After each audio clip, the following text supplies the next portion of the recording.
পরের ক্যান্ডেলস্টিক প্যাটার্নটির নাম হচ্ছে শুটিং স্টার ক্যান্ডেলস্টিক প্যাটার্ন। স্ক্রিনে প্রদর্শিত চার্টে আমরা একটি আপ ট্রেন্ড দেখতে পাচ্ছি।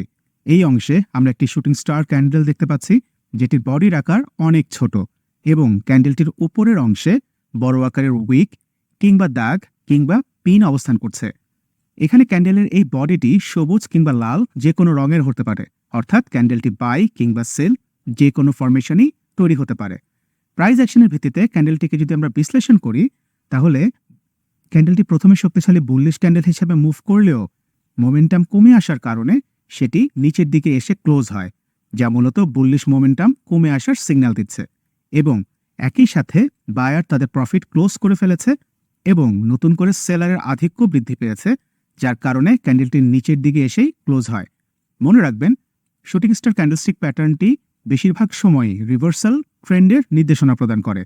অন্যদিকে ক্যান্ডেলের বিদ্যমান এই উইক কিংবা পিনের আকার যত বড় হবে, এটি তত বেশি শক্তিশালী রিভার্সাল সিগন্যাল প্রদান করবে। চলুন এবার চার্টে ক্যান্ডেলটির প্রয়োগ দেখে নেওয়া যাক।